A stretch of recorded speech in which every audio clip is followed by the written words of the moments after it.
log of 3 base into log of 4 base into log of 5 base into log of 6 base into log of 7 base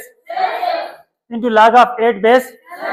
तो इस सवाल को start करने से पहले हम एक प्रॉपर्टी पढ़ते हैं जो ऑलरेडी मैं पहले जो वीडियो में प्रूव करके दे चुका हूं। अगर हमारे पास log of m हो, log of base into log of n base, अगर यानी कि पहले का आर्गुमेंट दूसरे की बेस,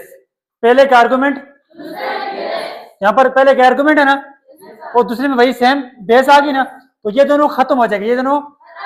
तो बचेगा हमारे पास दूसरे का आर्गुमेंट और पहले की बेस। अब ये बात आप लोगों ने ध्यान में रखनी है कि log of n base a into log of n base m is equal to log of n base a। यहां तक देखिए, अब ये चीज हमने यहां पर अप्लाई करनी है, ये चीज हमने यहां पर सबसे पहले इसको देखेंगे, इन दो को देखते हैं। log of आर्गुमेंट 3 यहां पर बेस, तो हम इन दो को a कर लेते हैं। हम लिखेंगे जी log of 3 base 2 into log of 4 base. बात क्लियर होगी आपको। नेक्स्ट हमारे पास ये दो log of 5 base 4 into log of 6 base 5 into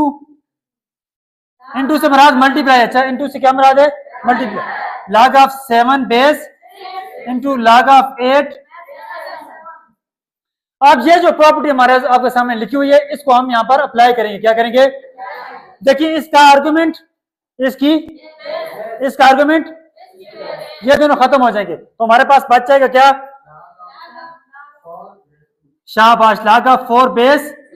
यहां तक बात समझ आई, इनटू अब यहां पर क्या बचेगा, ये आर्गुमेंट और ये बेस खत्म, तो मेरे पास बचेगा log of बेस 4 इनटू, अब यहां पर भी आपको समझ आ रही, 7 और 7 कटते नहीं, खत्म होते हैं, log of 8 बेस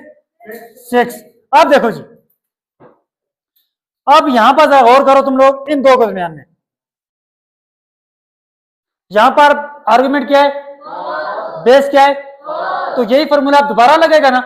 तो फिर हम दोबारा फिर लिखाते हैं जी, तो ये मेरे पास हो जाएगा log of 6 बेस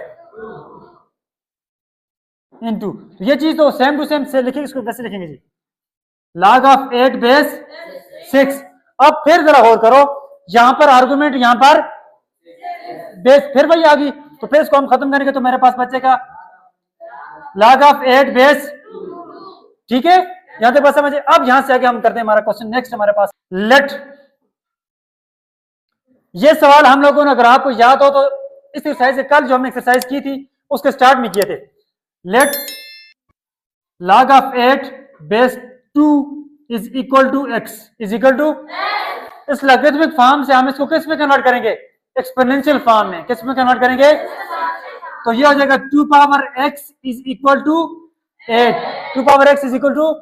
8, तो 2 power x is equal to 8 जो है वो 2 का क्यूब है, 8 जो है वो किसका क्यूब है, 2 का क्यूब। अब दोनों बेस, तो इसका मतलब है इसकी एक्सपोनेंट भी, तो x हमारे पास क्या, शाबाश, इस सवाल को